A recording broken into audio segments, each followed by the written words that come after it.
Hello, and welcome to Get Recc'd. I am your host, Louis Falgout. And I am your other host, Stephen Falgout.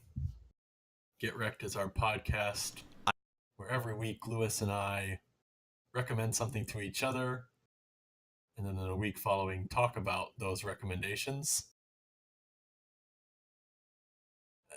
And Louis. Yes, and I have to come in and fill in the additional part of that. That's it. That's the thing.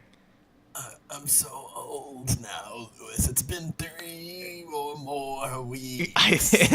3 and or additional week. I've gotten so old.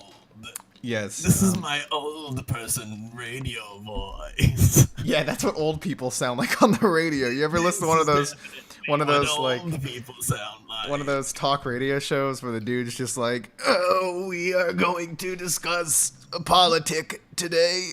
Hello, this is NPR.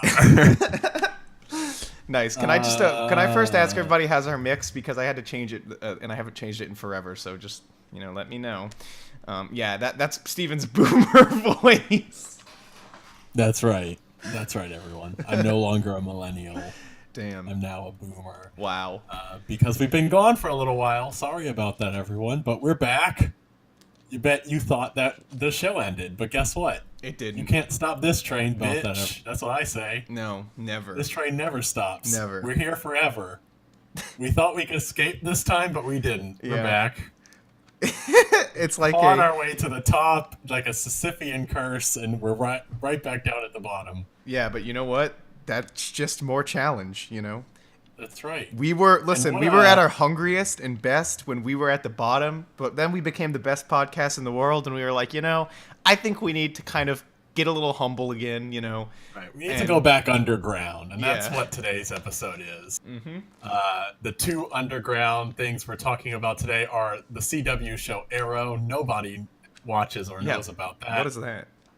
And the Green Day album American Idiot. Again, we're really getting to the heart of what matters to the consumer, to the no longer talking about the bourgeoisie trash that we used to talk about. Now we're really getting down with the common folk. Yeah.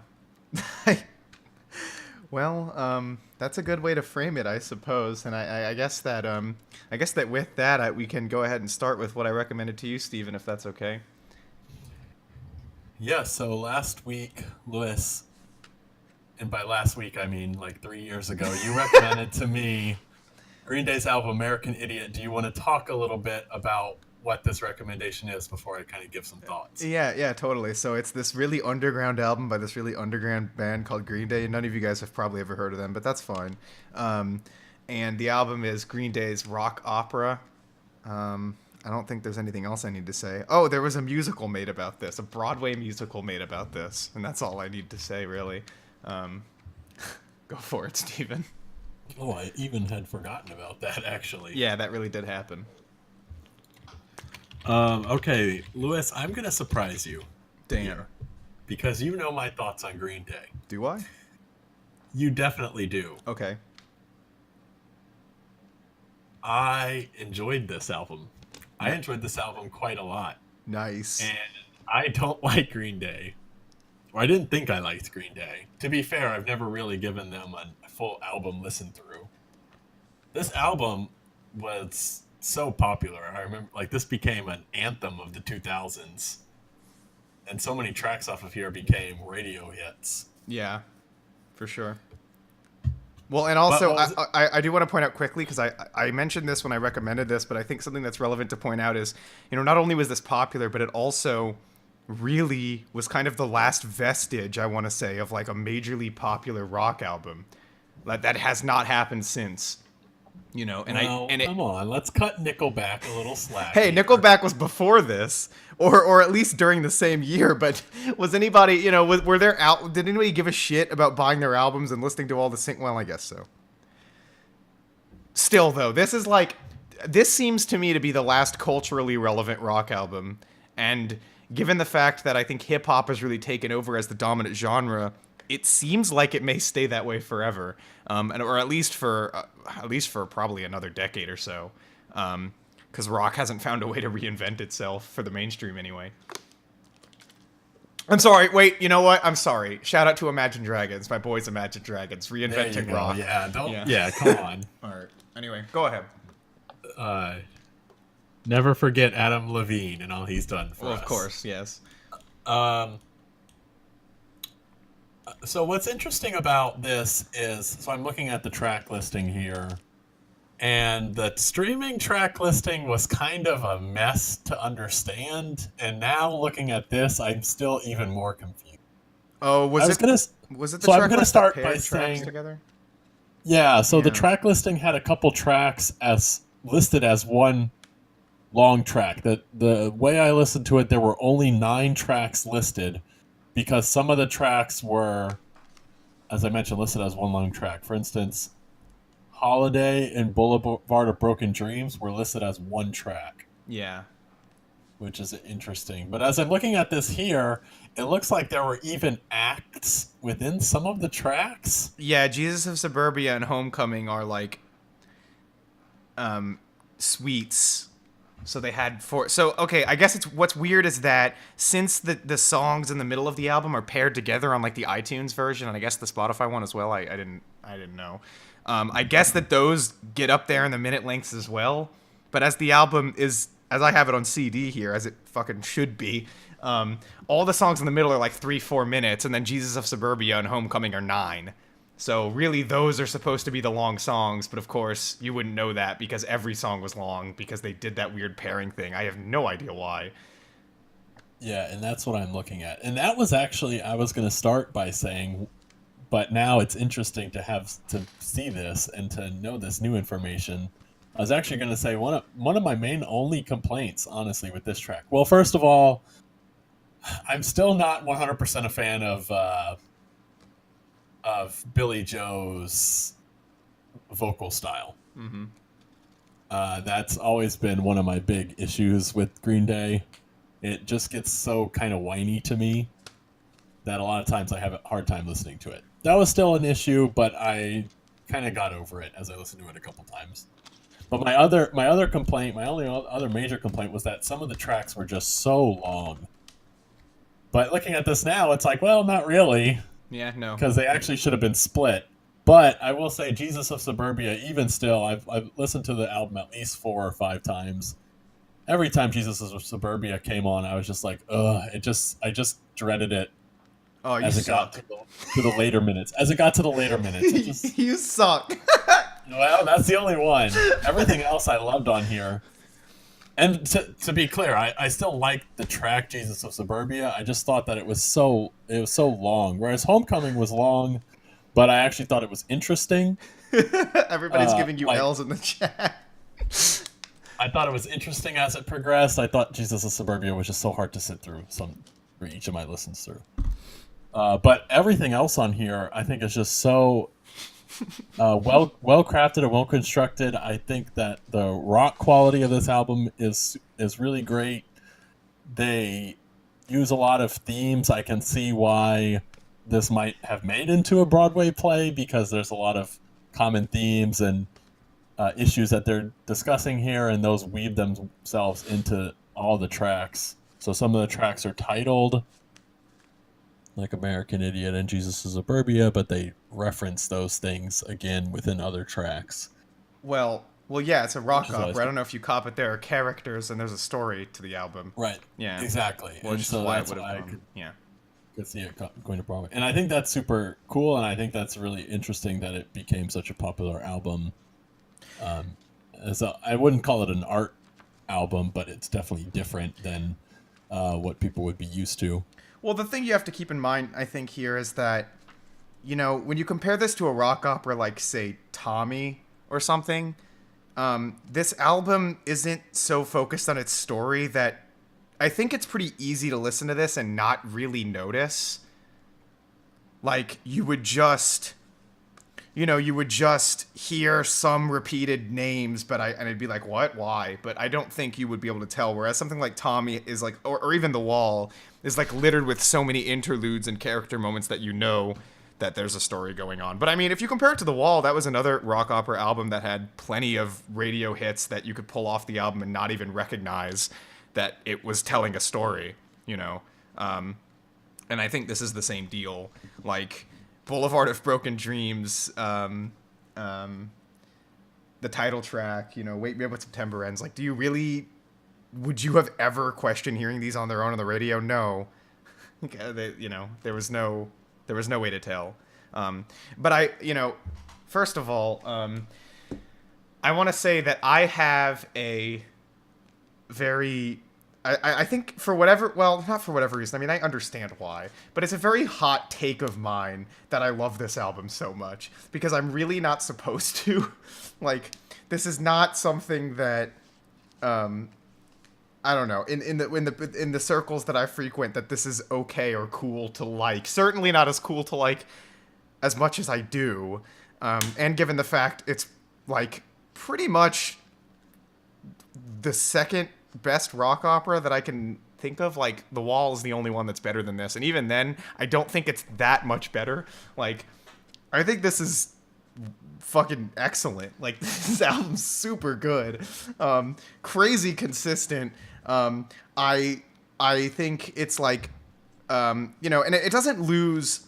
One of the craziest things about this to me is that I don't think it loses the pop punk sensibility.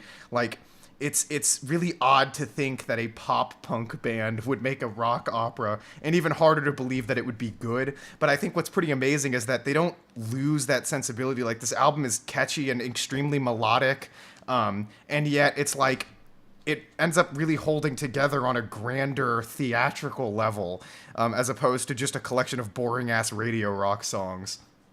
And I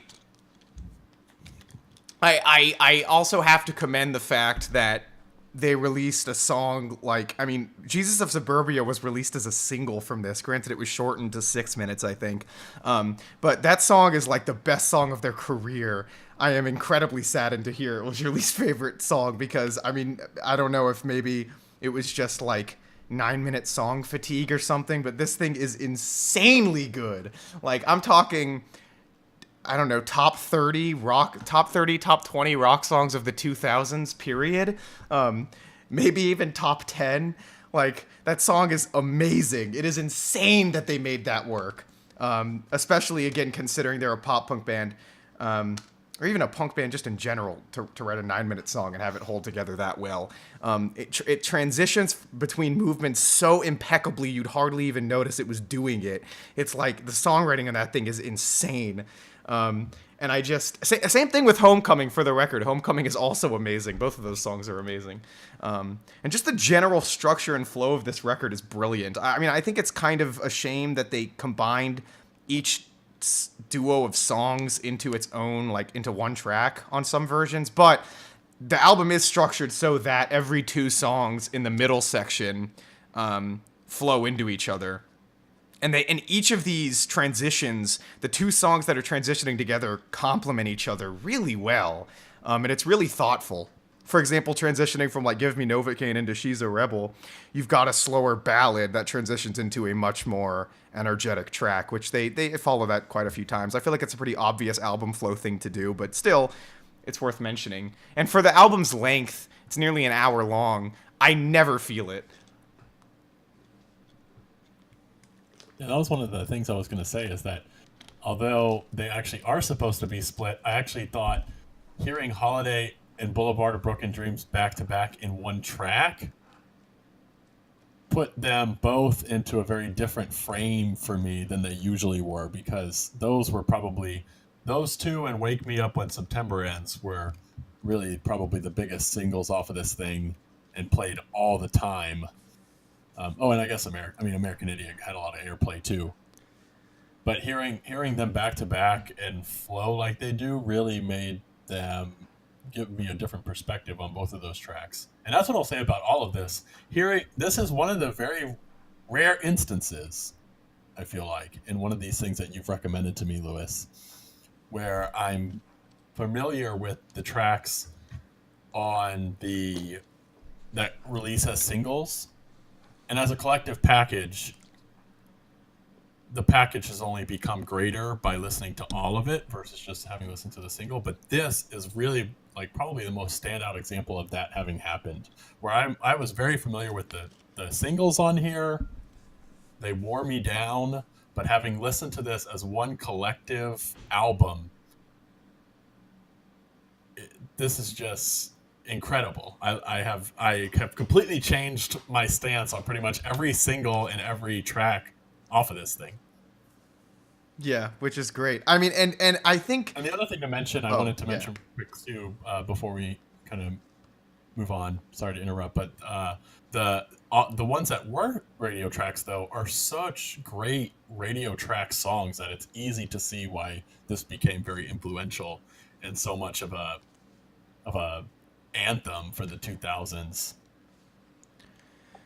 Yeah, and I was going to point out, I feel like the only song here that, when put into the context of the album, doesn't fit and very much feels like a song that was designed to be a radio single and nothing else is Wake Me Up When September Ends. I don't know if you agree with me on that. Yeah, I could see that. It's the only track in the middle stretch of the album between the two 9-minute songs that isn't paired or that doesn't flow into another song in some way. And it does kind of stand out because, frankly, the song, I know what it was written about. It was written about Billie Joe's dad dying. It doesn't actually have to do with the story of the album. So for that reason, it does kind of stick out. And it's also my least favorite song here. Though I don't think it's bad, but I've always felt it was kind of boring radio rocky a lot of the time. Although I will say the song's dynamics have actually grown on me. I think it dynamically progresses in a very nice way. It isn't just... whiny acoustic guitar verse with then a loud rock chorus. It actually kind of transitions between the two pretty well, and it does it quite a lot. So I've even had that song grow on me, as well as the title track, which has grown on me as well over the course of the time. But I think... yeah, I mean, I got to agree. Like, Boulevard of Broken Dreams going into Holiday is one of the best moments on the record. And one of the reasons for that is that I think... it's really a shame because Boulevard of Broken Dreams is like, it's the kind of like radio rock ballad that I know a lot of people like really groan at, like they hear the song and are just like, oh God. But it's like, I don't think it gets its due credit because that song is fucking brilliant. I mean, the balladry is very good, but it's like that song has just such an explosive and loud finish. Do you know what I'm talking about? Where it's like, yeah. It's not just your standard radio rock ballad. Like, it really goes somewhere, and I can't... It's kind of one of those things I struggle to see how people don't see the quality, or at least the thought that was put into that beyond just Green Day selling out or something. 'Cause, I mean, no doubt about it, they changed their sound, and no doubt about it as well, a lot of these singles are incredibly radio-friendly, but I mean, they were always a pop-punk band. Like, are you going to sit here and tell me Basket Case, was fucking like... Man, that was the, Anyway. Right.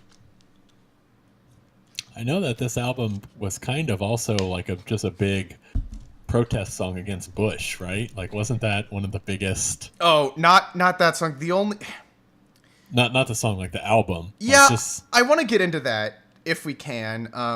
I want to get into that because this is something that I think Green Day hyped up and ended up hurting their own album. As a result, they really, really, really played up the political angle of this. But when you actually read the lyrics and listen to this story, it is very, very hardly a political album at all. Like, it's seriously just a coming of age story about a teenager who doesn't know his place, and it happens to be set in Bush's America. And now let's be clear, there are moments where it comments on that, the title track, obviously, and the bridge of Holiday. But even then, it's framed from the position of this character who's kind of fed up with everything, rather than it is, we're going to make a powerful statement. And I guess you could say that that story in and of itself is a statement, in the sense that it's saying, like, showing the disenfranchisement that's occurred as a result of that era. But, like, that's kind of a stretch, don't you think? Yeah. And I hear a lot of people say a lot of the time, it's one of the most annoying things that I tend to have from a lot of the people who are in this chat calling you all out whenever we argue about this record, is they always want to say, like, This album has such vapid and dumb political lyrics, but then they're never willing to back up that claim because, as it turns out, the album has very, very few political lyrics. Like, it really doesn't have a lot. You've got the Bridge of Holiday, and you've got the title track, which, again, is framed from a character's position. So, people who make that claim, this is why I say Green Day hurt their own album, because they made people look for these lyrics in this album that aren't there. And so people have no choice but to think that it's just vapid, when really it's a rock opera. Like, it's telling a story, and it doesn't have to do, it only tangentially relates. Yeah, I would not classify this as a protest album. Not at all, no. But I know that, Billy Joe had came out so many times and talked about Bush and how this was all talking about Bush's America and everything, that exactly like you were saying. I think people started to then try to look for things. He put it into a context that it shouldn't have been placed in, and then that really changed perspective. Yeah, for sure. But I will say, I think the story itself on this album, the idea of this character who wants to become something more than himself despite the fact that he's just a suburban kid, and kind of goes off on this trek trying to make some kind of self-important statement, changing his name into Saint Jimmy, believing that he's like a sort of martyr of the suburbs, and then learning at the very end of everything that it was all just a giant waste of time, and that, essentially there is no importance to any of it. I really like that story. And it's just simple enough to work, too, where there's very rare points in this record where I think the band starts proselytizing to you about the story. And maybe not proselytize, but in the same way that, and I'm going to keep bringing up Tommy because I feel like it's a weaker rock opera, but it's a good example of kind of an antithesis to this. Whereas in an album like Tommy, every single song is just hammering in this story and telling you about the character and telling you about the story and what's going on. This album, it's you have to really pay attention to pick up on it, but the story is so basic that a lot of the time it can just focus more on the character's thoughts and feelings than it can the events that are taking place. How many times do you recall, and I actually know, but how many times do you recall there being a lyric that told an event in this story, right? Very few. There's the thing about Jimmy died, blew his brains out, but again, Jimmy didn't actually die because he was just the lead character, but it was essentially just him realizing that his character he'd made up was bullshit. But things like that, it's like these events that occur are so minimalistic that they can work within an album framework and not become overbearing at any point. Yeah. Okay, well, with that, I think maybe we can give some final thoughts, unless you have anything else to say. Not really. I'm trying to think if I have anything I want to say that isn't a final thought. Oh, I want to call out that Letter Bomb is an amazing song, and everybody, and that song's amazing. Okay. I wanted to mention that song at some point, but I'm not wrong though, am I? Anyway. All right, yeah, go ahead. Go ahead. Okay, well, that's a good transition into what I was going to say. I think every track on here is just incredible. I think that the story they tell, the lyrical quality, I think that there's so much variety track to track between slow ballads and kind of fast, close to more pop punk fare. As I mentioned, I think Billy Joe's voice still kind of wears on me a bit. And Jesus of Suburbia, again, well, I think it's a good track. It's just those tracks are so long.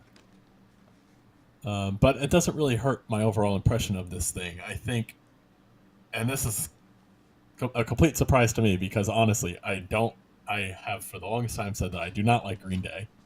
So this is a complete radical shift. I would recommend this, and I think I would give it as high as an 8, maybe even an 8.5. Yeah. And I'm going to say, if I maintain that this is one of the best rock albums of the 2000s, and especially the first half of the 2000s, but really a lot of it was a really great period for rock music. Not a lot of great, but mainstream rock music was dead in the fucking dirt with bands like Nickelback and Creed and the ones. But this is one of the shining examples, if not the only shining example, of mainstream rock music in the 2000s. And no doubt about it, it's very radio friendly. You could probably be pressed to call it radio rock. But as far as radio rock goes, this has got to be the best it's ever given us. And I don't think it's Green Day's best album. I mean, Dookie is just a pop punk fucking masterpiece. And like, as far as pop punk goes, I mean, Green Day's pretty much the only good band in the entire genre. But still, like, I think it's impressive that I would say this is their second best record. And of course, it is the one where I think they really started to change their sound. And sadly, that took on much worse examples later down the line. Like, every album after this just fucking blows, and they released some true garbage after this album. And I feel like this album did jumpstart that, but it showed the potential that them cleaning up their sound, being more radio friendly, actually could have, because although the fact that the album is radio friendly, it's still, I don't want to say experimental, because it's at least not in terms of like artsiness or anything, but in terms of like what this band had done before this album was a real, I don't know, it's really ambitious, I guess is what I mean to say. And they take on, it's just like, for them to have done this, and it really could have fallen very flat on its face. The only problem I have with this is I think the production is a little too clean. I think the mixing is actually pretty superb. It's very loud, but it never clips or anything like that, which is pretty impressive. But I do think the production's a bit clean and sugary. I think the guitar sometimes can sound a bit static, because it's lacking a little bit of gruffness that I kind of wish that it had. But whatever the case, overall, this thing is really fantastic, and I will give this a 9 out of 10. And yes, I do highly recommend it, although I know a lot of people still have a hate for this thing that I don't know. Part of me gets it and part of me doesn't. Yeah, somebody was begging me to talk more about Jesus of Suburbia, because yes, Jesus of Suburbia is fucking immaculate.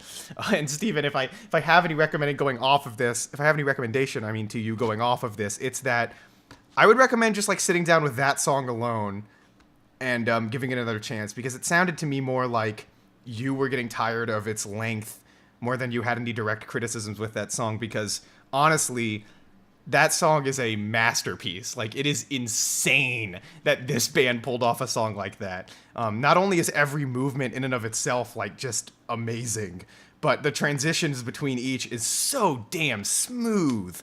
And the finale is just climactic and incredible. And it did surprise me that it was your least favorite song, because really it's the best song the band ever did. And as I said, I do believe it's one of the best songs that that rock music came with in the 2000s. And yeah, so all right. I also want to point out that all you people who hate this album provide such poor arguments that I actually understand your position less than I thought I did. So fuck all of you. All right, so should we move on to what you recommended to me, Stephen?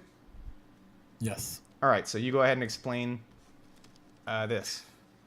So, Lewis, I recommended to you the CW network show Arrow. Arrow was a show starting in 2012 that follows the DC Universe character Green Arrow. It's now, I believe, on its like 7th or 8th season, and it actually ends this year. This season is its final season. It spawned off the entire DC Arrowverse is what they called it now. Basically, their whole collection of TV series between Arrow, The Flash, Legends of Tomorrow, Black Lightning. I think I'm even missing some at this point. There are so many. This was kind of one of the first prominent DC live-action TV shows in quite a long time. Obviously, there were some Flash runs and others, Smallville. But DC kind of took their very common, very recent, darker tone to the character and tried to make him much more grounded. So with that, Lewis, I'll kind of turn it over to you to talk a little bit about what you thought. Yeah, so I have to be perfectly honest and just divulge how much of this I watched. I watched 4 episodes of this, of the first season, the first 4.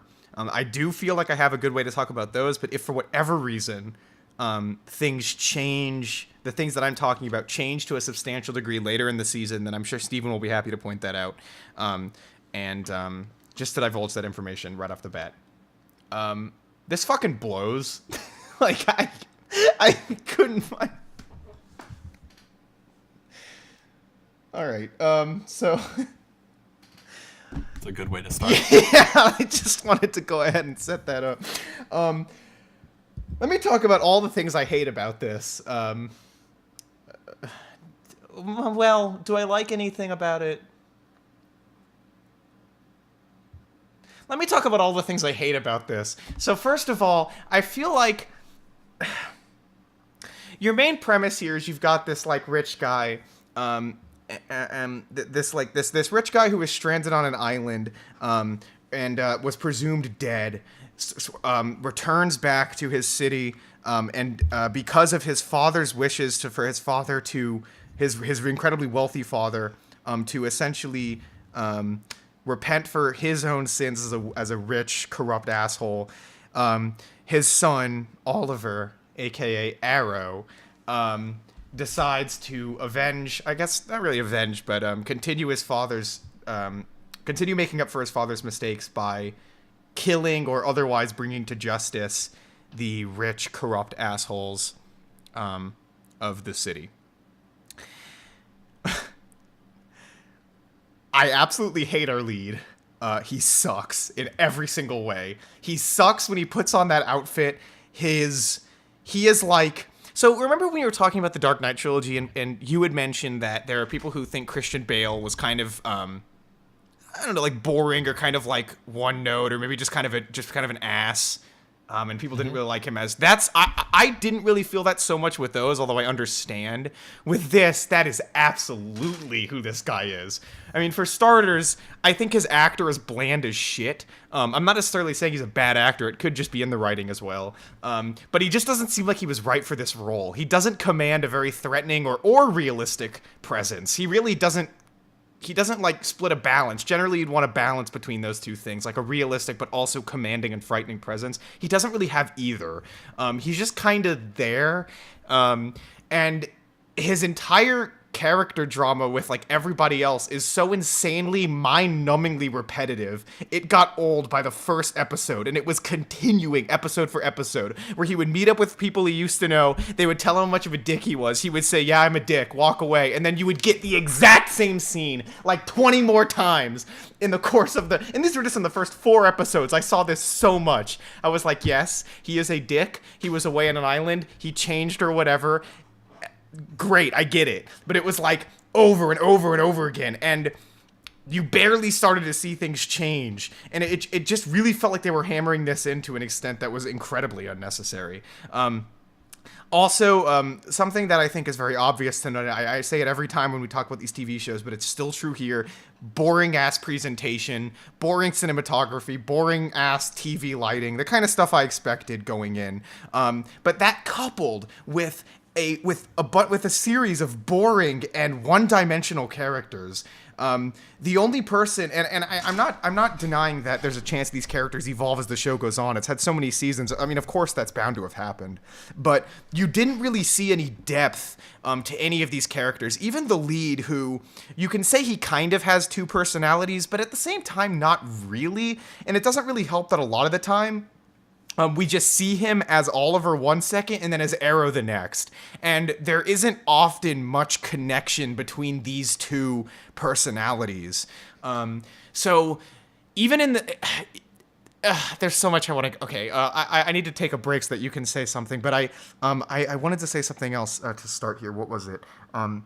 Oh yeah, there is some incredibly fucking terrible writing that I actually took note of one line that was in one episode that I really want to read, but I'll just let everybody sit on that and wait, because I think it's fucking hilarious, and we will get to that. So that'll be your surprise in a little while. But anyway, Steven, what do you have to say to what I say? What do you think of Arrow? And am I out of my mind or something? Well, I'm coming from this in an odd place because it's been a little while since I've watched the show. I kept up with it pretty regularly, but it all the things that you've talked about only get worse as the show has gone on. Oh, great. In a way that, frankly, is kind of insulting. So I'm having to kind of think back to what was my first watch like through the first season. And I still think, although I'm definitely not as negative as you are, I actually did really like this for a little run. I don't think this is the best of the TV versions of these. I think actually probably The Flash is the best show, like all around show. But the first season of Arrow really got me kind of interested and hooked into the larger universe, at least for a little while.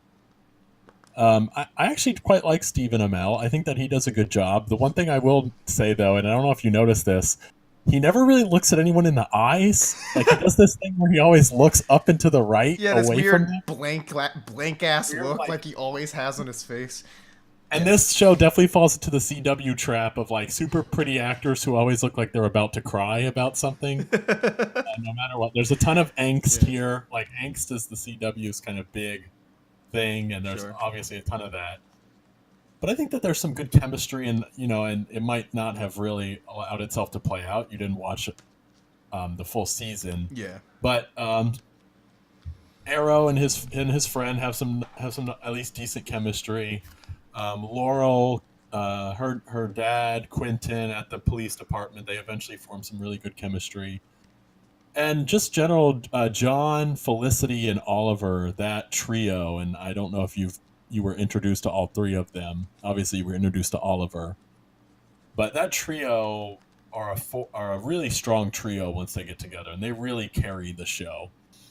But then there's a whole bunch of nonsense about, and this isn't really a spoiler, but things happen, they separate, they come back together, they separate again, they come back together.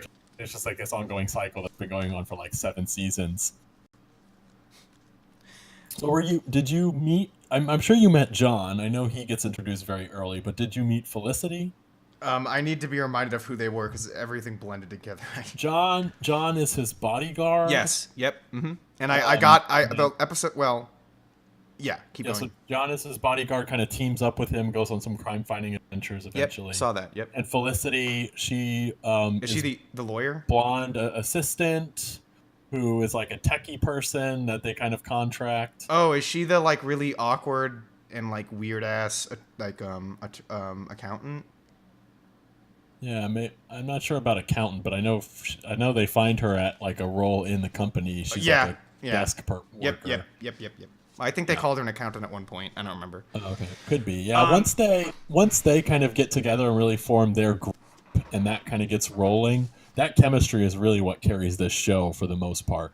There are some interesting villains too. I think the first season's villain is Arrow's. And this isn't really a spoiler, but in the comics, Arrow's kind of prominent villain. And I think that he is an interesting villain. I think the actor does a really great job portraying him. But in the next couple seasons, there are actually some really good villains that honestly help carry those seasons because, as I mentioned, everyone else kind of divulges into just general angst back and forth, and that gets it wears you down. Yeah, a lot of what you said I can't. But one other thing I'll just mention quickly before I hand it back to you is I still completely agree with you. I know that you in general have a problem with television because of the way that it's directed and filmed, and they really didn't make any sort of effort in this at all. Whereas I feel like some shows have started to get themselves closer to film, like we've watched Westworld now, Game of Thrones. There are some shows that have really hit the past hour mark and have been giving much larger budgets to where they've at least started to make an effort. Because I'd actually be interested, Lewis, comparing this to, and we won't talk about Riverdale, although there's a ton of comparisons there because they're both just teen angst. And they're on the same network. Yeah. But comparing this to Westworld, can you now at least see the difference there? It's still not that they're still not very interesting dynamic angles, but I have to imagine you can see that Westworld has at least advanced the cinematography So- in television. So having watched the first season of Westworld, I can definitely say it looked better than this, but I feel like that's a really low bar. Like, I don't take back what I said about Westworld. I still think shot-to-shot editing was just fucking lame and boring. But I acknowledge, although honestly, I feel like one of the reasons that may have looked better was just because of the setting. Like, when I really think back to... And yeah, obviously. But I mean, like, the kinds of shots that you saw, like, it was still presented in an incredibly boring way. I think the only reason this ended up being more boring is, one, it's a CW show, but two, it's just a city. And I don't think you get, like, Westworld had some pretty sweeping shots of the desert, but they were never edited together in a film-esque or anything like that kind of way. However, if you're asking me if I can see the difference between that and this, obviously, yes. I am not going to be so much of a contrarian as to say that Westworld looked this boring. Obviously, it didn't. Although, you know, this does look exactly as boring as Riverdale did, though. But again, that's obvious. Okay, so a couple other things I want to talk about, actually. Presentation-wise, they keep going back to flashbacks of when he was on the island. It's trying to tell you the story of essentially what happened there, and I just cannot wrap my head around the decisions that were made in the visual presentation of these flashbacks. Like, so they edit, I don't know if it's edited this way, if it was a different camera, probably just editing, but they edit, or at least display these flashbacks in this, like, horrible-looking film grain that just looks terrible. It's not film grain, it's like digital grain. All of these scenes looked horrible, and beyond that, like, the cinematography in a lot of these scenes was also similarly terrible. Like, everything about them was worse. And now I understand that they were attempting to visually contrast the present day segments with the flashback segments, which I think is worthwhile. That's something that you should always keep in mind. But the way in which they did it was just jarring. And it was, and not only was it jarring, but it looked terrible. So it didn't really help. I also feel like a lot of really great. Oh, what's that? What's really great is that they basically do that same thing for like 5 more seasons. Oh God! Like, So- flashbacks were a really big part of this show for whatever reason. Yeah, and They're it's like always flashing back to stuff. and it gets kind of obnoxious because it just happens at random intervals sometimes, you know? Like, a character goes to sleep or I don't know, a scene ends and then suddenly you're looking at a flashback that doesn't actually have to do with anything. Like, normally if you were going to do this kind of thing, you would want the flashbacks to consistently enhance the thematic elements in any given scene, right? So say you see Arrow do something, you might go back to a flashback that explains how he learned that. And they do that a couple times. Probably the best point when they did that was when he used this medicine to heal himself. It flashed back to a moment where he was, the man who found him on the island ended up giving him that same medicine. That was one point where I was like, okay, so I understand why they put the flashback there. But other points, it was just really odd. Yeah. But I can't stress enough, I think the biggest problem I have is just that everybody is so damn bland. And beyond that, I think Arrow as a superhero is fucking goofy. Like, I just cannot... And this is kind of a problem with a lot of DC shows trying to ground themselves, is they're having a really hard time doing it because I feel like they almost think that all of their superheroes, they can just do the same thing they did with Batman.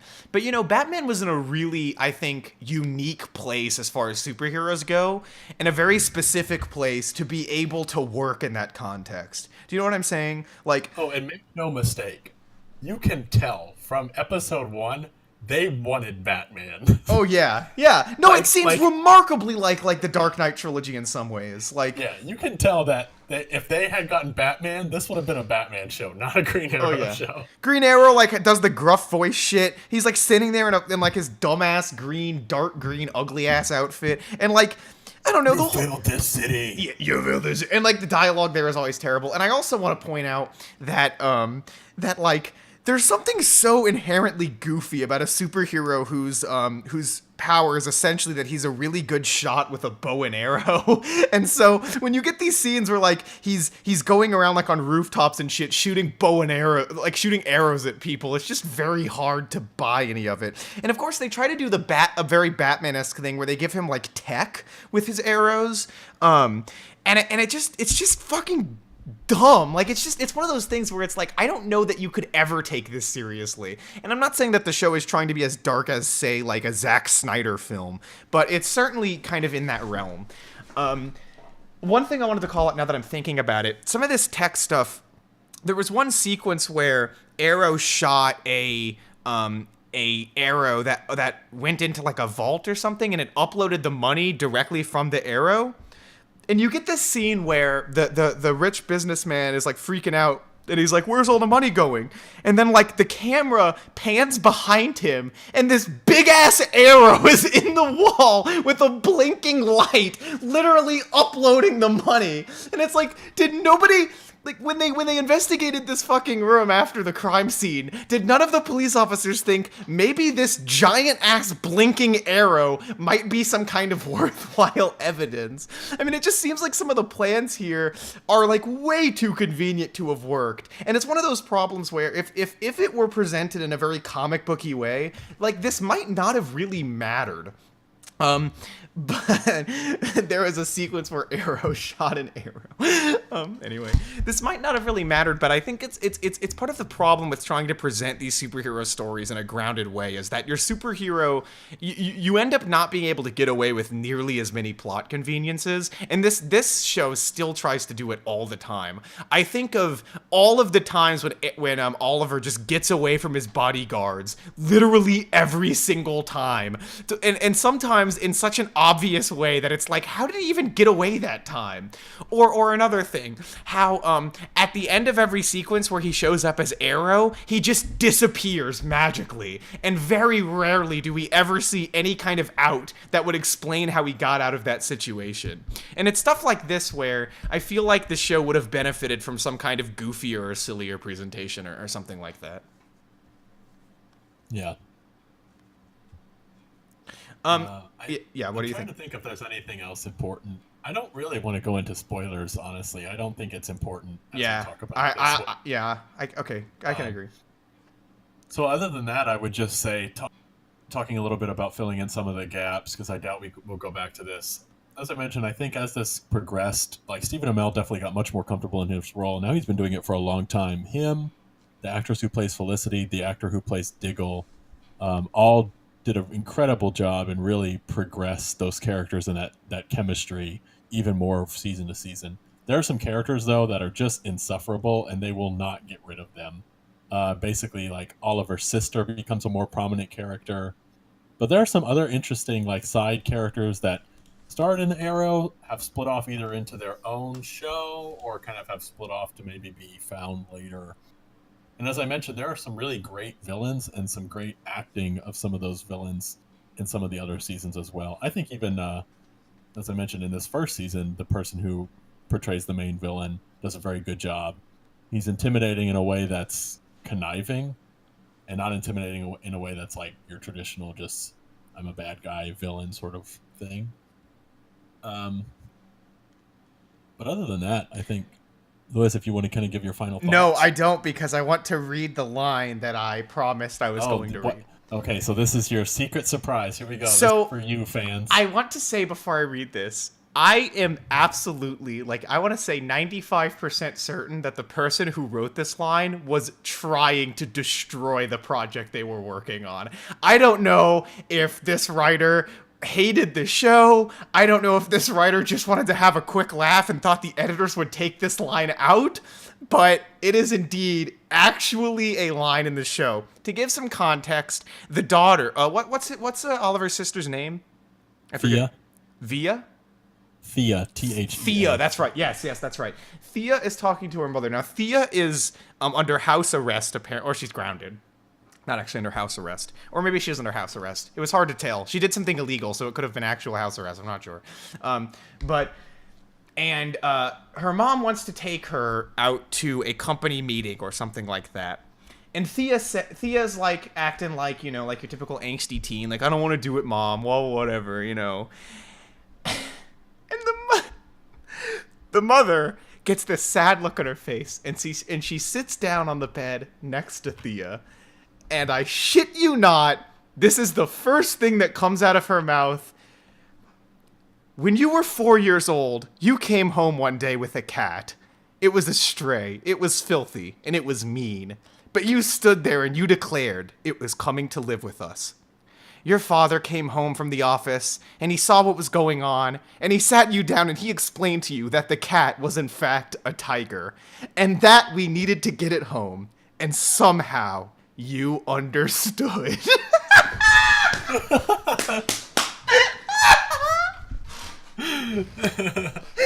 What? I literally, when they said that line, I fucking paused the show, and I was like, I need to write this down. I'm like, no way that just came out of somebody's mouth. And it does continue. She says, wait. She says, Robert, the father, Robert was always so good at getting through to you. I was always so jealous of that. Oh boy. That is amazing. I guarantee you the writer was like fucking crying laughing while writing that line. Oh, anyway. So there was your big surprise.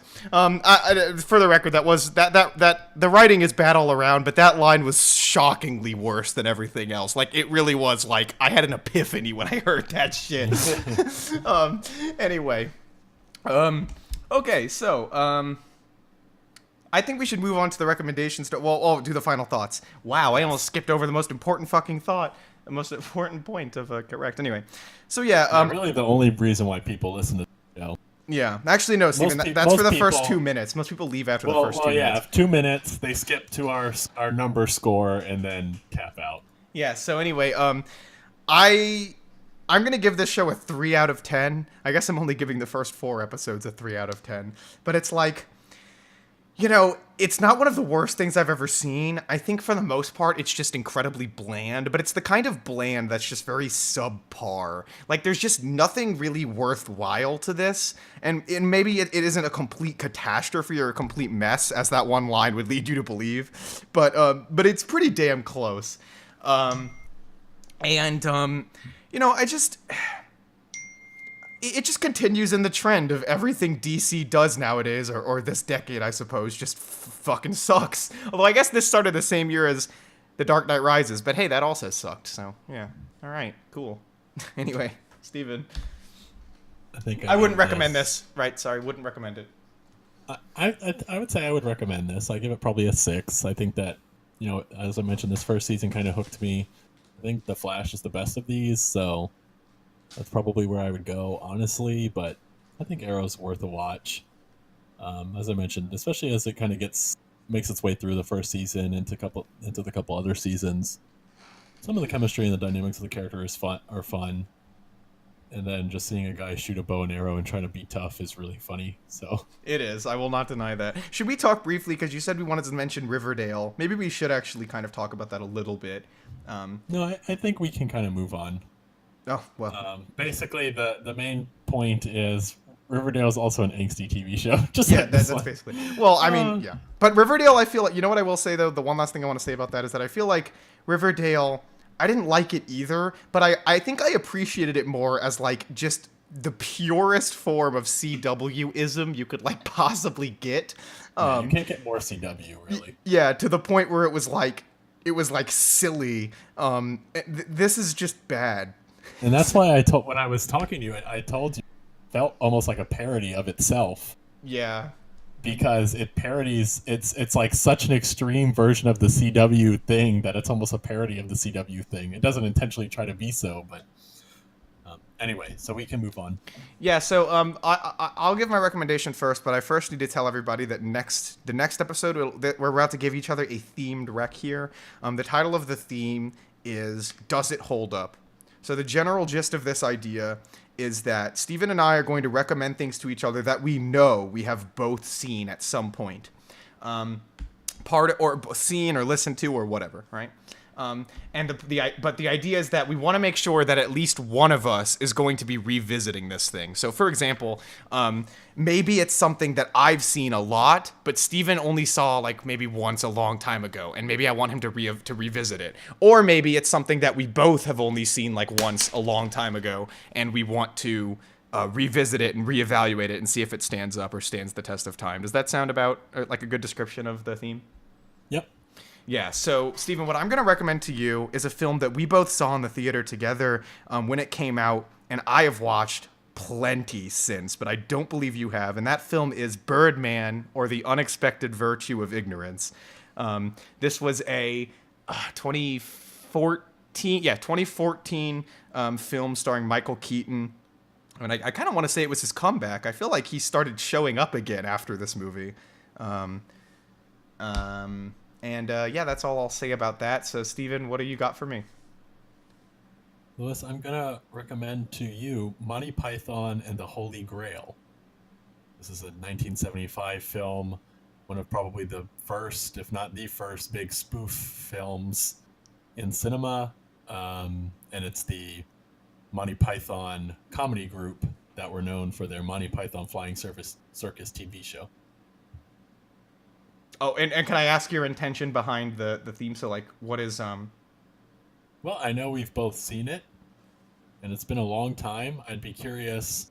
Parody comedies have become very popular, and there are a lot of them. And for a while, there were too many of them, so it'd be interesting to see. I mean, the movie is so quotable. Everyone knows it. It would be interesting to see, for us to go back and take a look and see if that humor still holds up, even with how mainstream a lot of those references have become. Okay, yeah, I see. All right, and I guess that pretty much does it for this episode. So be looking forward to that. Yeah, I hope everybody enjoyed the Big 2.8. We're going to be on the Big 2.9 next time, so that's pretty cool.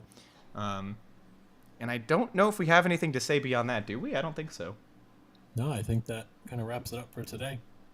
Yeah, so with that, those were our thoughts. Those were our recommendations. Get wrecked.